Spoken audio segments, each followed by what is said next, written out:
So now that I've done the experimenting myself with super duper low fat stuff outside of the context of a hypocaloric diet, and let me be very clear about this. This is what I mean. People say, "Oh yeah, I just didn't have enough fat on my last, fat loss diet, and that's why I had all these negatives." Well, you didn't have enough carbs either. And by the way, you were in a 2,000 calorie deficit. So who the hell knows what it was? There's people say like, "Well, was it enough fat?" Well, try eating 600 grams of carbs, being hypercaloric, and then you can tell me if the fat was the problem. Yeah. Sometimes it really just wasn't. So.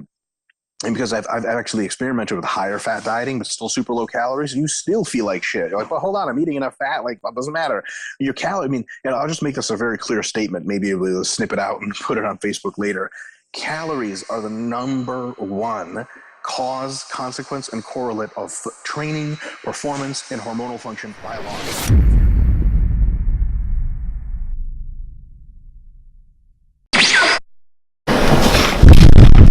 Jesus Christ. Yo, what is up guys? Welcome back to another video. It's your boy Chris, bringing you a one-on-one face-to-face video today. Today I'm going to be continuing on the topic that we spoke about last week on macronutrients, how to go about figuring out your calories, how to go about implementing those calories into macronutrients, and the best way to lose fat. After I made that video, I got a lot of statements in my inbox on Instagram. I got a lot of questions about that video, and I got a lot of aggressive comments about that video. So I want to address a few of those comments today, two in particular, and explain two things in particular. So at the start of this video guys, I put Dr. Mike Israetel's statement on fat and your fat intake while dieting. Dr. Mike Israetel went into details explaining why it's not necessary to go over 0.4 times your pounds in body weight, why it doesn't really add any bonus effect, and where you should be worried about your fat intake. He stated that under 0.3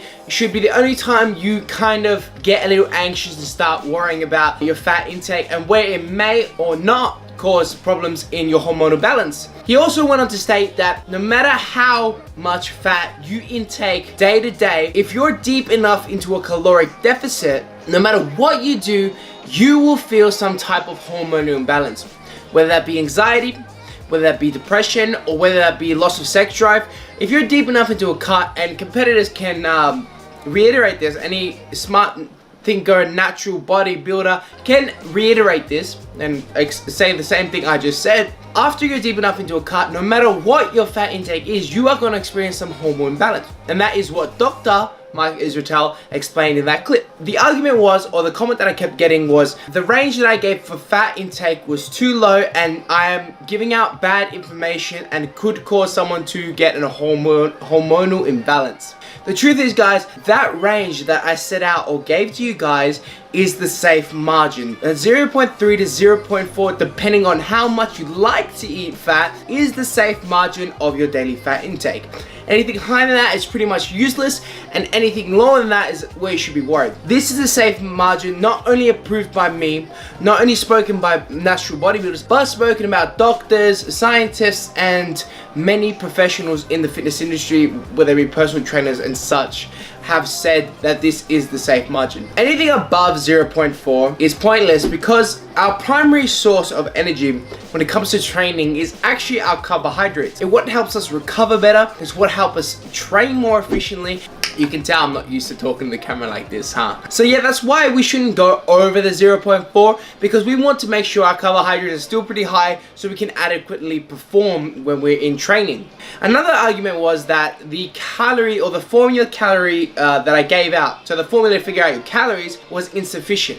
As stated in that video, I said that that is a formula and you should spend time testing what your numbers actually are. The truth about the matter is, whenever you're dealing with a formula, it doesn't always have to be correct. Formula according to maths is, but a formula going off of guesses is not. So when you're figuring out your maintenance calories, I would definitely recommend spending time or weeks trying to figure it out exactly the way it is, because most of the time 70% of people out there, that formula is not going to give them the right maintenance calories. And that's when it comes to dieting and removing that 500 or being in that 500 minus 500 caloric deficit is where things can get a little choppy, because you may not be in that 500, you might be in a 600 700 caloric deficit without you even knowing. annoying. So I definitely recommend you actually spending time in that maintenance and actually figuring out where that maintenance is by checking your weight every day, adding up your total weekly fat loss, or adding up the numbers by week to see if you're actually maintaining a weight, and if not, add or decrease your caloric intake. So guys, that's my continuation on the topic that I spoke about last week. The truth is of the matter, guys, there's still a lot of bros out there that believe a lot of bro science. There's not a lot of people out there that believe in scientific facts. And these aren't numbers or facts that I pull out my ass. You know, I actually study this stuff. I actually look into this stuff. There's plenty of information out there that you can look up. Trust in those doctors. Trust in those professionals. Stop listening to the bro science. I know some of these guys may be jacked or IFBB pros, but sometimes they're not always correct or they're not always right. Remember, there's a lot of things that happen in that industry. There's a lot of things that go into that lifestyle of bodybuilding that doesn't really have the same equation to natural bodybuilding, and it doesn't have the same results to natural bodybuilding. And the best people to look into are the ones that have actually proven themselves and actually know what they're talking about. So if you guys want to learn more about this stuff, I definitely recommend you guys checking out Eric Helms, Dr. Mike Israel, checking out 3DMJ, checking out Lane Norton. You know, these are really viable people that can help you understand macros and dieting a little more than I can. I'm just making it in a simple way so I can get the beginners to understand how they can go about figuring out their macronutrients, their caloric intake for the week, so they can start losing the fat and get in the gym and get some shreds or build some muscle. I'm just here to present information. I'm not making information. This is me presenting information to you. So guys, yeah, if you enjoyed this video, make sure to leave a like and comment down below, and I hope to see you guys in the next one. Peace.